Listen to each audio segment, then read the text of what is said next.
Okay, maggawa tayo ng modeling sa roof. Merong mga AutoCAD file na merong roof ready na, parang ganito. Pwede natin ito i-follow. So, ang gawin natin, kasi kapag i-follow natin ito, minsan kasi yung drawing walang roof eh. Ganyan. Roof drawing ba? So, dito lang tayo sa elevation. So, kapag makita nyo ganitong style, minsan yung ginagawa ko dyan is plain lang. Ito. Yan. Tapos, alisin ko yung segments. Tapos, right click. Convert to editable poly. Tapos, gawa ko na ako. I-cut ko. Click ko yung cut. Top view ko uli. Ganyan. Gawa ko ng parang mga line sa loob ng polygon. Yan.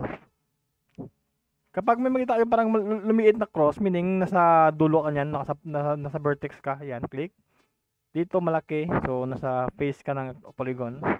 Kapag dito naman, maliit yan. Kapag dito naman sa edge, ganyan o, nalabas na, medyo malaki na, nag-iiba yung mga icon niya, yung cursor niya. Yan, click ko dyan. Right click ko sa labas, tapos dito, nagawa ko lang yung linya sa loob, click ko to. Click ko dyan, yan. Tapos, gagawin ko dyan is si-select to, tapos i-align ko gamit ng snapping. Yan. Snap ko dyan. Dito, i-akit ko siya. Select ko tong dalawang vertex. Akit ko siya. Z-axis. Yan na siya. So, tingnan nyo, medyo ano siya, parang smooth siya. So, ang gagawin natin, para mawala yung pagka-smooth niya, click ko to. Highlight ko. Tapos, split ko siya. Yan. So, kita mo na yung, yung pang-angle niya yan. Yung parang may line dito. So, F4 natin para makita yung, tawag ito, yung edge niya yan. So, after nyan, i-duplicate ko siya. Lagay ko sa front dito. Copy. So, F3 ko para maging wireframe siya. Snap ko siya dito. Make sure nyo nakaselect yung X at Y para siya, random yung movement niya. Kapag Y lang, up, down lang. Alam niyo na last time. Ayan. Snap ko siya. Naka-Y axis tayo. Tapos, once na naman siya, make sure niyo na yung point ng inyong model tsaka yung point ng CAD ng sa roof is pantay. So, snap ko siya. Yan. Activate ko yung vertex. Dito.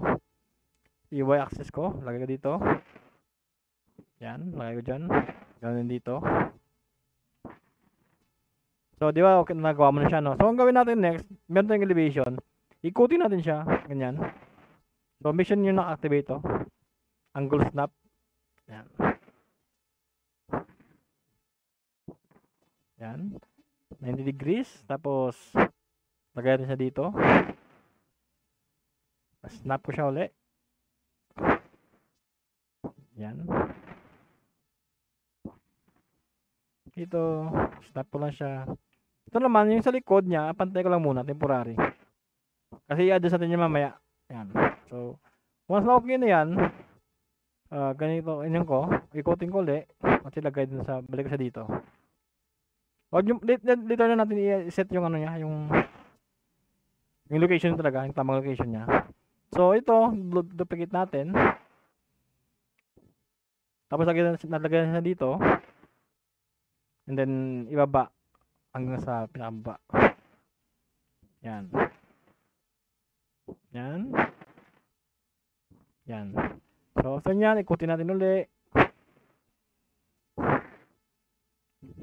Tagay na siya dito. So, nakita nyo, hindi siya, mahirap pa kayo dito mag-adjust. So, ang gawin natin, random lang muna. Dito natin i-adjust. Yan. So, di ba, medyo malayo yung i-adjustment natin. So, dito, ang gawin natin ganito. Ito, yung x-axis. Yan o. Atlas na siya yan. Yun dito. Snap ko siya. Tapos ito, atras ko. Tapos once na hindi mo siya makita, i-zoom mo lang itong part na to. Tapos, x-axis ulit. Yan, move mo na siya ganyan. Yan. Tapos ikutin mo ulit. Pabalik sa dati. At ilagay sa pwesto dito sa front. Yan. So, wag mo lang muna yung mind. Pwede mo nang atras para habang nagano ka. Ngayon mo na. So, next is, nakita ditong ganito. Ganun pa rin. F3 mo lang, duplicate mo lang, ulit lang. Pwede din na dito ka na muna mag-adjust. Yan. Ano lang. Yan. Tapos dito naman sa kabila mag-adjust, mag-ikot ba. Sa left naman kasi dito yung part na nasa left siya eh. Hanggang dito siya. Yan.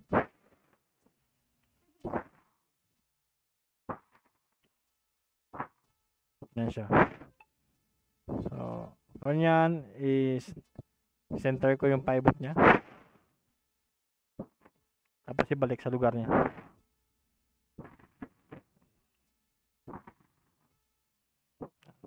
So, ulitin natin. Click na ito, duplicate ulit. Ganun lang, ganun yung nagawa ko lagi.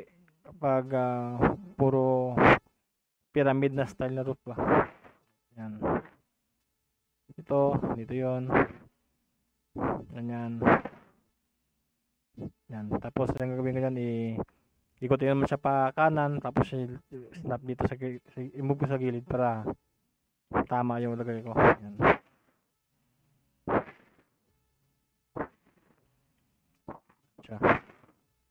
So, itong part ng maliit, dito yung sa bandang to, sa side. So, kapag nagawa mo na yan, pwede natin itong duplicate. Ay, saan na yun? Ito. Tapa natin ito. Ito. Tapos ikutin natin. Ganyan. Ito naman natin, lagyan natin yung sa gilid, nakagilid, yung sa side view. Yan.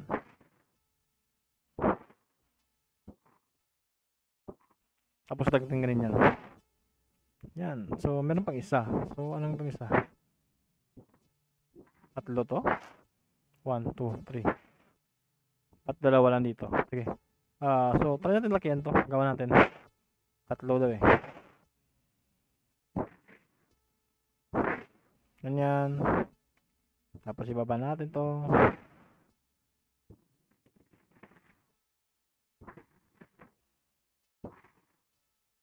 Ito yun. So, maybe sa likod to. Likod banda.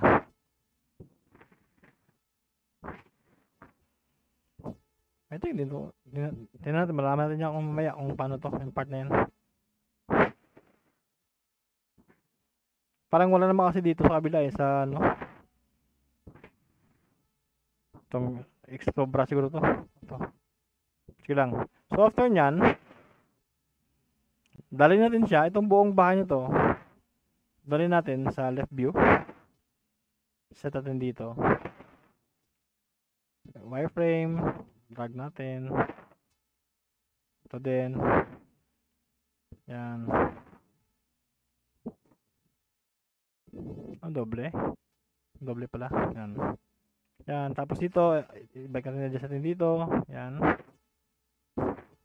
So, itong part na to, adjust natin. So, konti lang. Yan. Yan dito. Yan. Atas natin. So, sobra na to. Then, atas natin. Atas natin sa x-axis. So, yan. Set mo na yung roof para dito sa scene na to. So, para matansya mo yung dito sa baba, tsaka sa taas, ang gawin natin, kunin ito yung dimension nito. Rectangle. Ay, teka. Bakit lumagpas to? Yan. Okay.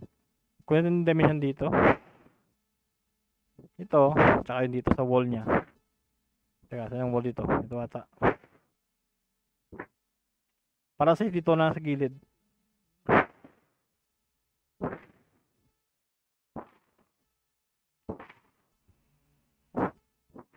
Yan ito. Yan. After nagawa yan, ikutin mo na siya. Tapos top view. Yung ginawa mo dito, ipahiga mo. Magsaserve na guide yan. Yan. Yan siya. Tapos, ayusin natin sa front view. Yan, meron ko ng roof. Tapos, di ba meron siyang sobra dito. So, ang gawin natin, i-attach natin yung mga roof. Attach natin. Yan. After natin attach, tignan natin to. Select natin yung mga edge nya. Ito.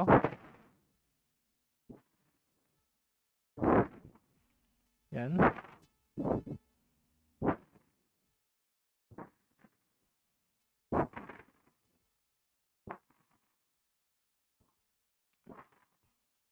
Yan.